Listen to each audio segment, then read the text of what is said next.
প্রিয় সপ্তম শ্রেণীর শিক্ষার্থীরা, শুভেচ্ছা নিও। আজকে আমি তোমাদের বাংলা বিষয়ের নতুন বই আনন্দ পাঠ থেকে পঞ্চম অধ্যায় পদ্য লেখার জোরে 31 পৃষ্ঠা থেকে 2 নং বর্ণনামূলক প্রশ্নের সমাধান করে দেব। প্রথমে তোমাদের বলবো, যারা আমার চ্যানেলটি সাবস্ক্রাইব করো নাই তারা আমার চ্যানেলটি সাবস্ক্রাইব করবে এবং আমার সাথে থাকবে। তাহলে চলো আমরা ক্লাস শুরু করি। পদ্য লেখার জোরে গল্পের 2 নং বর্ণনামূলক প্রশ্ন। ক, পণ্ডিত মশাই বাদশার কাছে সময় চাইলেন কেন? ব্যাখ্যা করো। খ, পদ্য লেখার জোরে গল্পে হাস্য রসের মাধ্যমে দুষ্ট লোকের পতন ও সাধারণ মানুষের অধিকার আদায়ের কথা তুলে ধরা হয়েছে, কথাটির যথার্থতা নিরূপণ করো। তাহলে চলো এখন আমরা এই দুটি প্রশ্নের সমাধান দেখে নিই। প্রথম প্রশ্ন ছিল, পণ্ডিত মশাই বাদশার কাছে সময় চাইলেন কেন? ব্যাখ্যা করো। বাদশাহ রাজ্যের ঘুড়ি ওড়ানো এবং তৈরি করা নিষিদ্ধ করে আইন জারি করেছিলেন, কিন্তু রাজ্যের চটপটে ছেলেপিলেরা কাগজের চারকোনা ঘুড়ির বদলে শুকনো কলাপাতার গোল গোল বস্তু বানিয়ে ওড়ানো শুরু করে। বাদশাহ তাদের বন্দি করলে তারা যুক্তি দেখায় এগুলো ঘুড়ি নয়। এতে ঘুড়ির প্রকৃত অর্থ নিয়ে বিভ্রান্তির সৃষ্টি হয়। তখন বাদশাহ পণ্ডিতকে ডেকে ঘুড়ি শব্দের সঠিক অর্থ বের করতে বলেন। পণ্ডিত মশাই সঙ্গে সঙ্গে উত্তর দিতে পারেননি, কারণ তিনি অভিধান ও পুঁথি ঘেঁটে ঘুড়ি শব্দের অর্থ খুঁজে দেখতে চেয়েছিলেন। তিনি বলেন যে এটি সহজ কাজ নয়, 10 মণে অভিধান ঘাটাঘাটি করতে সময় লাগবে।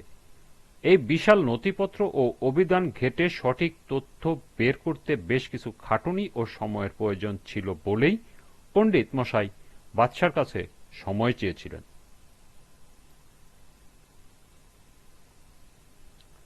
দ্বিতীয় প্রশ্ন ছিল, পদ্য লেখার জোরে গল্পে হাস্যরসের মাধ্যমে দুষ্টু লোকের পতন ও সাধারণ মানুষের অধিকার আদায়ের কথা তুলে ধরা হয়েছে, কথাটির যথার্থতা নিরূপণ করো। পদ্য লেখার জোরে গল্পটিতে মূলত একটি ব্যঙ্গধর্মী ও হাস্য রসাত্মক গল্প। লেখক হাসির মাধ্যমে অত্যাচারী শাসক, চাটুকর উজির এবং ভণ্ড পণ্ডিতের দুর্বলতা ও পতনের চিত্র তুলে ধরেছেন।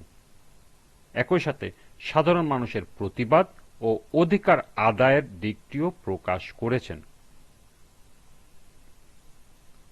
গল্পে বাদশাহ নিজের নামকে আলাদা ও বড় করে দেখানোর জন্য অদ্ভুত নিয়ম চালু করেন।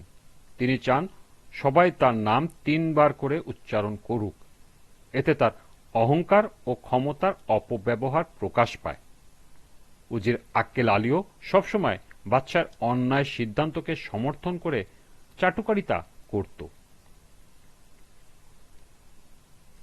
সাধারণ মানুষ সরাসরি প্রতিবাদ করতে না পারলেও পদ্য ও ঘুড়ির মাধ্যমে ব্যঙ্গ করতে থাকে।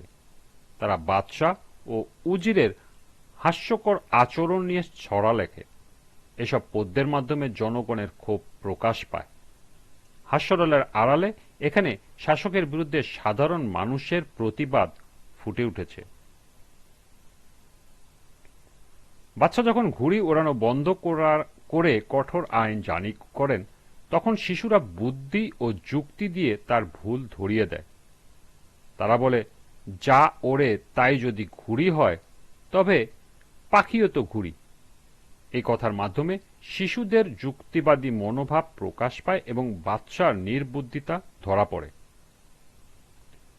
পণ্ডিতের অভিধান ঘাটার ঘটনাও অত্যন্ত হাস্যকর। পরে উজির নিজে বাহাদুরি দেখাতে সমুদ্রে নেমে আর ফিরে আসে না। এভাবে চাটুকর ও ক্ষমতালোভী উজিরের পতন ঘটে। অন্যদিকে সাধারণ মানুষ ও শিশুরা আবার স্বাধীনভাবে ঘুড়ি ওড়াতে পারে।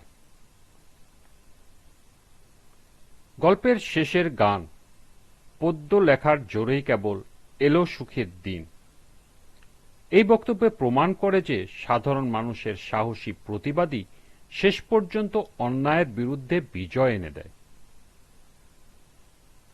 পরিশেষে বলা যায়, গল্পে হাস্যরসের মাধ্যমে অত্যাচারী ও দুষ্টু লোকদের পতন এবং সাধারণ মানুষের অধিকার প্রতিষ্ঠার বিষয়টি অত্যন্ত সফলভাবে তুলে ধরা হয়েছে।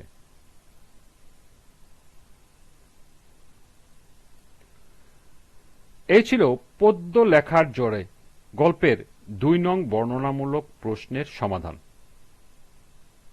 আজকের ক্লাসটি এ পর্যন্তই।